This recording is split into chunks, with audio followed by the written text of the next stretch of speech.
Hi YouTube, in this video I'm going to solve the rowing machine task in 3 different ways. One relatively simple way, one slightly more complex way, and one relatively advanced way. So first we should explain what the task is before we actually try to solve it.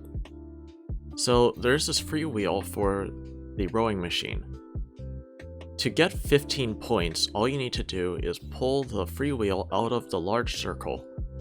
However, if you would like another 15 points, you want to pull this free wheel into the smaller circle nearby. We're going to start with the simplest of the 3 solutions, although all 3 solutions are doable by many levels of teams, and all 3 of the solutions will score the free wheel in the small circle outside of the large circle. Here is a demonstration of the simplest mechanism to score the rowing machine. The robot uses a rake with 4 spears pointing down to catch the freewheel. If the spears get into the freewheel, or if the spears all land just east of the freewheel as well, the robot will be able to manipulate the freewheel. Once the robot catches the freewheel, the robot will then back up and then make a slight turn to the left in order to get the freewheel into the small circle. Once the freewheel is in the small circle, the robot will lift the rake, releasing the freewheel. Here's a quick view of the rake from the other side of the robot. For the slightly more complex version, the only actual difference is what grabs the freewheel. The mechanism I use to grab the freewheel is a wheel which has 6 pins in it.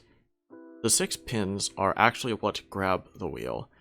And if any of the pins fall into the wheel, which almost certainly will happen if you place this over the free wheel, then this mechanism securely grabs the free wheel. Here's a short demonstration of the mechanism at work. The robot does the same drive back once it catches the wheel and then make a left turn in order to put the wheel into the small circle. The most advanced mechanism actually doesn't use an attachment motor at all.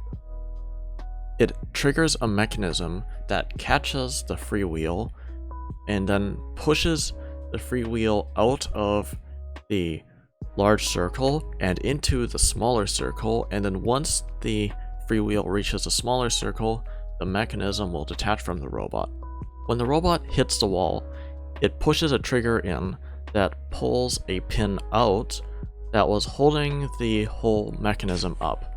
When the mechanism drops down, the wheel grabber, which is basically similar to what was used in the previous method, will catch the free wheel. The robot will then back away from the wall. However, the flexibility of the mechanism will inherently push the wheel to the side slightly, putting it into the small circle. To stop the robot from driving too far with the free wheel, there is a hook on the mechanism that catches the wall when the robot drives the free wheel into the small circle, stopping this robot from overshooting the free wheel.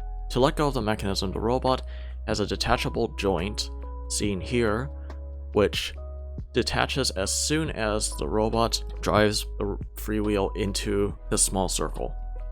This is actually a very similar mechanism to what I used in my robot in 3 days to solve the rowing machine there. I hope you liked the video. Thank you for watching, and please be sure to comment down below if there's any other tasks you'd like me to try in multiple different ways and levels like this. Also, be sure to leave a like on the video and subscribe to the channel. Thank you.